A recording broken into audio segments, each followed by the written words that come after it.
नमस्कार मेरे प्यारे सभी साथियों को। मेरा नाम मनीष सिद्धवंशी। आप सभी का स्वागत है अपने परिवार यम वाई टेक्निकल क्लासेस के यूट्यूब चैनल पर। तो जैसा कि आज हम लोग बात करने वाले हैं दोस्त, यूपी पॉलिटेक्निक फर्स्ट सेमेस्टर के दोस्तों अप्लाइड फिजिक्स फर्स्ट, ठीक है। तो इसके पहले हम लोगों ने दोस्तों 3 यूनिट कंप्लीट कर चुका है। यूनिट फर्स्ट जो हम लोगों का था, यानी चैप्टर फर्स्ट जो था हम लोगों का यूनिट एंड डायमेंशनल था, और चैप्टर सेकंड जो था फोर्स एंड मोशन, इसको भी कंप्लीट कर चुके हैं। और यूनिट थर्ड जो था यानी chapter third work power and energy, इसको भी कंप्लीट कर चुके हैं। तो चैप्टर फोर्थ का दोस्तों आज हम लोग का लास्ट लेक्चर रहेगा, यानी chapter fourth rotational and motion जो होता है, यानी चैप्टर फोर्थ का जो था रोटेशनल एंड मोशन का, चैप्टर फोर्थ का ये लास्ट यानी पार्ट नंबर फोर्थ ये लास्ट लेक्चर रहेगा। ऑल ब्रांचेज के लिए कॉमन सब्जेक्ट होता है दोस्तों, तो आज इसका लास्ट लेक्चर है। तो दोस्तों इसके बाद हम लोग कल चैप्टर नंबर 5 स्टार्ट करने वाले हैं। तो अगर अभी तक दोस्तों पुराना आप लोगों ने वीडियो नहीं देखा है तो उसका प्लेलिस्ट हम बना दिए हैं, वहाँ से जाके आप लोग देख लीजिएगा। तो दोस्तों अगर अभी तक चैनल पर आप लोग चैनल को सब्सक्राइब नहीं किए तो प्लीज़ चैनल को सब्सक्राइब कर लीजिए और बेल आइकन का बटन ज़रूर दबाइएगा, जिससे कि हमारा आने वाला नेक्स्ट वीडियो का नोटिफिकेशन आप तक तुरंत पहुँचे। तो चलिए बिना देरी किए हुए वीडियो को स्टार्ट करते हैं। तो यानी यूपी पोल तो ये चैप्टर फोर्थ में रोटेशनल एंड मोशन का आज पार्ट फोर्थ होने वाला है। तो चलिए बात करते हैं। तो इसमें आज हम लोग जो पढ़ेंगे दोस्तों, इसमें आज हम लोग जो बात करेंगे यानी कोणीय संवेग जो होता है, इसमें आज हम लोग बात करेंगे कोणीय संवेग तथा बल आघूर्ण में संबंध, यानी रोटेशनल जो होता है between angular momentum and torque के बीच जो होता है संबंध को देखेंगे। तो टार्क जो होता है, टार्क को जो होता है जड़त्व आघूर्ण से संबंध लगाएंगे, ठीक है। तो टाउ बराबर जो होता है, टाउ बराबर आई प्रोपोर्शनल टू गामा होता है। तो टाउ बराबर आई, तो दोस्तों इसका जो होता है डिफ्रेंसिएशन कर देंगे, यानी डेल डब्ल्यू पान जो होता है डी डब्ल्यू पान डी टी हो जाएगा, यानी गामा बराबर जो होता है, गामा बराबर होता है दोस्तों डी डब्ल्यू अपान डी टी हो जाता है इसका जो होता है, ठीक है। तो एंगुलर मोमेंटम जो होता है यल बराबर जो होता है आई अपान ओमेगा होता है, ठीक है। ये एंगुलर जो होता है मोमेंटम होता है। तो इसका दोस्तों D L by D T I बराबर होता है D omega by D T, इसको समीकरण सेकंड मान लेते हैं। तो हम लोग क्या करेंगे दोस्तों, समीकरण जो होता है समीकरण फर्स्ट और सेकंड को जोड़ने पर से करेंगे, ठीक है। तो टाउ बराबर दोस्तों जो होता है हो जाएगा D L by D T हो जाएगा। तो D L by D T जो होता है यानी कोणीय संवेग परिवर्तन की दर होता है, ठीक है।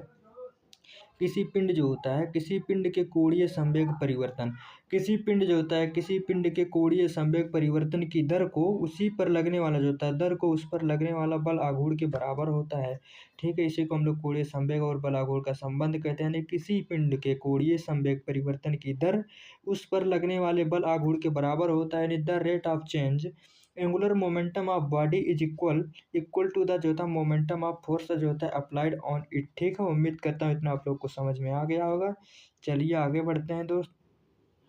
आगे हम लोग बात करते हैं यानी जो होता है कोणीय वेग जो होता है, कोणीय संवेग तथा संरक्षण के सिद्धांत, यानी प्रिंसिपल ऑफ जो होता है, principle of energy conservation of momentum जो होता है एंगुलर मोमेंटम क्या होता है। तो ठीक है दोस्तों, यानी ये जो होता है कोई जैसे बॉडी हम लोग ये इसके बीच के एक्सिस पॉइंट होता है, तो इसके बीच का जो रेडियस आर होता है ये टाउ इक्वल टू 0 होता है। तो टार्क जो होता है, टार्क यानी बल आघूर्ण या कोणीय संवेग जो होता है, यानी बल आघूर्ण व कोणीय संवेग यानी एंगुलर मोमेंटम से संबंध जो होता है टाउ बराबर जो होता है D L by D T होता है। तो यदि किसी पिंड पर कोई बाह्य बल जो होता है, बाह्य बल आघूर्ण कार्य जो होता है नहीं कर रहा है, तो कोणीय गति करते हुए जो होता है पिंड का कोणीय संवेग सदैव स्थिर रहता है, यानी ये जो होता है कांस्टेंट यानी स्थिर रहता है, ठीक है। यानी किसी पिंड पर जो होता है कोई जो होता है बाह्य बल आघूर्ण कार्य नहीं कर रहा है, तो कोणीय वेग जो होता है, कोणीय जो होता है गति करते हुए पिंड का कोणीय संवेग सदैव स्थिर रहता है, ठीक है। उम्मीद करता हूँ इतना आप लोग को समझ में आ गया होगा। चलिए आगे बढ़ते हैं। तो जैसे दोस्तों जीरो इजकल टू जो होता है डेल्टा जो होता है zero equal to delta D upon जो होता है D L upon D T होता है। तो इसमें जो होता है डी एल का जो होता है डिफरेंशिएट करेंगे जीरो हो जाएगा, तो इसमें एल जो होता है कांस्टेंट रहता है। तो आई बराबर जो होता है आई ओमेगा बराबर जो होता है, ये जो होता है आई ओमेगा जो होता है कांस्टेंट होता है, ठीक है। आई ओमेगा जो होता है ये कांस्टेंट होता है। उसके बाद ओमेगा बराबर जो होता है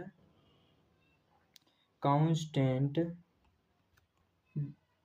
कांस्टेंट अपान जो होता है आई होता है, ठीक है। तो यानी ओमेगा जो होता है प्रोपोर्शनल टू 1 अपान ओमेगा के बराबर होता है, ठीक है। उम्मीद करता हूँ इतना आप लोग को समझ में आ गया होगा दोस्तों। यानी आई ओमेगा बराबर जो होता है कांस्टेंट होता है, ओमेगा बराबर जो होता है कांस्टेंट अपान आई, यानी आई ओमेगा जो होता है यानी omega proportional to 1 upon omega होता आई होता है। ठीक है, चलिए अब आगे बढ़ते हैं बाबू। आगे जैसे जड़त्व आघूर्ण जो होता है, जड़त्व आघूर्ण आई, जड़त्व आघूर्ण आई का मान घटाने पर जो होता है कोणीय वेग डब्ल्यू का मान बढ़ जाता है, तथा जड़त्व आघूर्ण आई का जो होता है मान जो होता है बढ़ाने पर जो होता है कोणीय वेग यानी ओमेगा का मान घट जाता है। ठीक है, अगर हम लोग क्या करेंगे दोस्तों, अगर ओमेगा का मान बढ़ाएंगे घटाएंगे तो आई यानी जो होता है इनर्शिया का मान बढ़ जाता है। अगर हम लोग इसका मान बढ़ा दे रहे हैं तो इनर्शिया का मान घट जाता है। दोस्तों ये आप लोग जरूर डिफरेंस याद कर लीजिएगा, मोस्ट इंपॉर्टेंट है। यानी एज जो होता है, एज द जो होता है volume of moment of inertia one decrease the volume of जो होता है एंगुलर वेलोसिटी विद डब्ल्यू जो होता है इंक्रीज एंड द जो होता है volume of momentum of inertia first increase the जो होता है volume of angular velocity decrease हो जाता है। ठीक है, अगर हम लोग दोस्तों ओमेगा को बढ़ाएंगे तो इससे आई का मान घट जाएगा, अगर आई का मान बढ़ाएंगे तो ओमेगा का मान घट जाता है। ठीक है, उम्मीद करता हूँ इतना आप लोग को समझ में आ गया होगा। चलिए आगे बढ़ते हैं। यानी कोणीय संवेग जो होता है, कोणीय संवेग संरक्षण का उदाहरण जैसे एग्जाम्पल्स ऑफ जो होता है कंजर्वेशन ऑफ एंगुलर मोमेंटम क्या होता है, जैसे केपलर, केपलर के जो होता है केपलर के द्वितीय नियम में जो होता है हमने पढ़ा है कि जो होता है सूर्य के जो होता है चारों ओर जो होता है सूर्य के चारों ओर चक्कर लगाते हुए किसी ग्रह कोणीय गति जो होता है कोणीय गति सूर्य के गति के समीप आने पर जो होता है बढ़ जाता है, और जब ग्रह सूर्य के समीप आता है तब सूर्य का जो होता है सूर्य के जो होता है परितः घूमने हुए जो होता है ग्रह का जड़त्व आघूर्ण कम हो जाता है। चूंकि बाह्य बल जो होता है आघूर्ण की जो होता है अनुपस्थिति में कोणीय संवेग स्थिर रहता है, अतः ग्रह का कोणीय वेग जो होता है बढ़ता जाता है। ठीक है, यानी कोणीय संवेग का जो तो एग्जाम्पल दे रहे हैं, केपलर के द्वितीय नियम के अनुसार हमने पढ़ा है कि सूर्य के चारों ओर जब चक्कर लगाते हुए किसी ग्रह ग्रह जो होता है कोणीय गति सूर्य के समीप आने पर बढ़ जाता है, जबकि ग्रह सूर्य के समीप आता है तब सूर्य के परितः घूमते हुए ग्रह का जड़त्व आघूर्ण कम हो जाता है। चूंकि बाह्य बल जो होता है आघूर्ण के अनुपस्थिति में कोणीय संवेग स्थिर रहता है, अतः ग्रह जो होता है कोणीय वेग बढ़ जाती है। ठीक है, उम्मीद करता हूँ इतना आप लोग को समझ में आ गया होगा दोस्तों। जैसे कि ये देख लीजिए आप लोग, जैसे कि दोस्तों ये जो होता है हम लोगों का, जैसे ये जो होता है इसमें बीच में जो सन है, ठीक है,